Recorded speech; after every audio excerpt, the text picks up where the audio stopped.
Good morning, જય શ્રી કૃષ્ણ, જય Swaminarayan. Sunday morning એટલે મસ્ત મજાની મોર્નિંગ સાથે દિવસની શરૂઆત થઈ ગઈ છે. આજે થોડા લેટ જાગ્યા હતા. ઓબ્વિયસલી સન્ડે હોય એટલે લેટ જ જાગવાનું હોય. એક દિવસ તો મળે આપણને સુવા માટે. જો અહીંયા બધું બને છે, દૂધ બને છે, અહીંયા ચા બને છે, અહીંયા બને છે લસણની ચટણી, ભાખરી, અને અહીંયા જો મેં કાલે છે ને રીંગ મરચાના ભજીયા બનાવ્યા ને મેં અથાણું બનાવ્યું છે કંઈક અલગ. અને અહીંયા કેરીનું અથાણું ખાલી તાજું ખાવા માટે જ બનાવ્યું છે. સ્ટોર તો ના કરાય, હાથાણા રે નહીં સારા એટલે. અને અહીંયા અમારા સાહેબ શું કરો તમે? જો મેં કાનાજીના દર્શન કરાવી દઉં. કેટલા સરસ લાગે છે ને કાનાજી. આજે સન્ડે છે ને તો એમને મેં મસ્ત મસ્ત વાઘામાં રેડી કરી દીધા. દરરોજ સારા જ પહેરાવું પણ સન્ડે કંઈક વધારે. પેલા ઇન્ડિયામાં હતા ને ત્યારે કેવું સન્ડે હોય ને ત્યારે નવા કપડાં પહેરવા મળે. મંડે ટુ સેટરડે તો આપણે સ્કૂલ હોય ને તો યુનિફોર્મ પહેરવાનો હોય. એટલે આજે મેં ભગવાનની વાત સરસ તૈયાર કરી દીધા છે. છોકરાઓ હજી ઉપર રમે છે ત્યાં સુધીમાં બધું ભાખરીને હું બનાવી નાખું. હવે અહીંયા જો બચ્ચા પાર્ટી છે ને આજે શાવર લીધા વગરના બેસી ગયા છે બધા ત્રણ સ્ટિંકી બોયસ હે ને. જો દૂધને સિરિયલ ખાય છે અહીંયા અને દેવામ ખાય છે ભાખરી. શિવ બપોર છે ને ઢોકળા બનાવશું આપણે. તને ભાવે છે સોજીવાળા હે ને? આદિને ગમે છે હે આદુ? આઈ નો, મને ખબર છે એટલે જ હું બનાવું દીધા બપોર. ઓકે ચાલો હવે આપણી ભાખરી ઓલમોસ્ટ જો મારી મેં એકદમ કડક કડક બનાવી છે. છેલ્લી ભાખરી છે બનાવી અને હું પણ સરસ મજાનો બ્રેકફાસ્ટ કરવા બેસી જઈશ.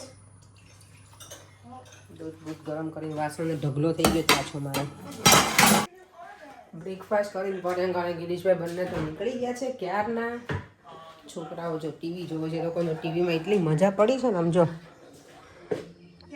આદિ, I know you are very naughty isn't it? હે ને શિવ?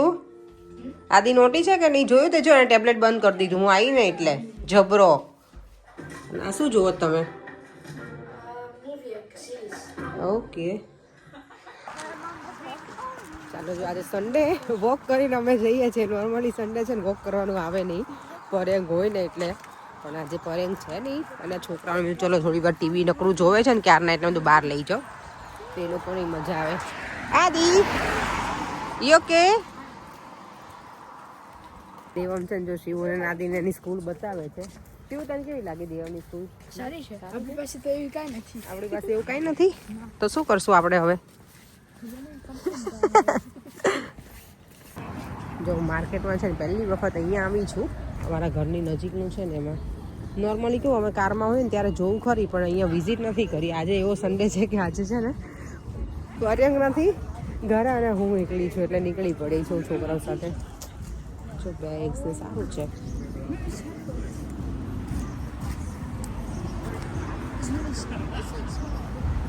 શું બેટા? ચલો માર્કેટ તો સાવ નાનું એવું જ છે. 5-6 સ્ટોલ લાગેલા છે એટલું જ છે આજે તો. ચલો હવે છોકરાને રિઝલ્ટમાં લઈને જઈએ અને પછી જતા રહીએ ઘરે. થોડું વોક થઈ ગયું અત્યારમાં અમારે. જો આ છોકરાઓને તો બહાર લઈ ગઈ માર્કેટમાં મજા પડી ગઈ નહીં? કંઈ ખાવા મળ્યું તમને? જો ત્રણે કેવા બેસી ગયા છે સરસ. આદિ ગમ્યું બેટા? દેવ તને મજા આવી બેટા? Okay enjoy. આજે જો કાનાજીને કેટલા સરસ વાઘામાં મેં રેડી કર્યા છે ને મને એમ થાય જોયા જ રાખું. ફરી પાછો કિચનનો રાઉન્ડ સ્ટાર્ટ થઈ ગયો છે. મને કોઈ આજે કીધું છે કે તમે છે ને સોજીના ઢોકળાની ફૂલ રેસીપી આપજો. જો તમે એમાં આદું નાખ્યું છે, સોજીને મેં છાશમાં પલાળી દીધી છે, 15 મિનિટ જેવું પલાળવા દેવાનું. અને હવે એમાં મરચાંની પેસ્ટ નાખી દઈશ. આદુ મરચાંની ખાલી પેસ્ટ નાખું, સોલ્ટ નાખીશ અને આખું જીરું હોય ને એ થોડું નાખવાનું. તો જ્યારે બફાય ને ત્યારે બહુ મસ્ત ટેસ્ટ આવે, સારું લાગે. તમે લોકો બ્લેક પેપર કે ચીલી ફ્લેક્સ કે એવું નાખો હોય તો નખાય. હું એવું કંઈ નાખીશ નહીં. અને લીલા ધાણા નાખીશ યસ ચોપ કરીને. બસ એટલી વસ્તુ નાખીશ. બનાવવા ટાઈમે ખાલી એમાં સોડા, સેજ અમથું લીંબુ બરાબર મિક્સ કરી અને પ્લેટમાં પછી સ્ટીમ કરી દેવાના, મીન્સ કુકરમાં. જો બેટરમાં આદુ મરચાં, લીલા ધાણા અને આખું જીરું એટલું એડ કરી દીધું અને મીઠું. હવે જેટલું મને બનાવવું હોય ને પોર્શન એ મેં લઈ લીધું છે. એમાં હું નાખીશ આ કાંટાના સોડા અને થોડું લીંબુ. અને યસ મેં સૂજી પલાળી જાય છાશથી પલાળી હતી મેં કીધેલું જ છે. અહીંયા મૂકી દીધી છે મેં પ્લેટ ઓઇલ ગ્રીસ કરીને. ઢોકળા જો એકદમ મસ્ત છે ને ફૂલ અને સ્પોન્જી બન્યા છે, કારણ કે તે વેઇટ કરતા હતા ને એટલે મેં આગળ આપી આવી છું. બહુ જ મસ્ત બન્યા છે. અને બની જાય ને સ્ટીમ આખા થઈ જાય ને પછી ઉપર છે ને ઓઇલનું બ્રશ કરી દેવાનું, એટલે એકદમ ડ્રાય ના લાગે, મસ્ત લાગે છે. કોઈ ગેસ્ટ આવવાનું હોય તમારે એવું હોય કે ઉતાવળ હોય કાંઈ બનાવવાનો નાસ્તો ના હોય તો આ બનાવી નાખવાના, એકદમ ઇઝી, મસ્ત મજા આવી જાય અને હેલ્ધી.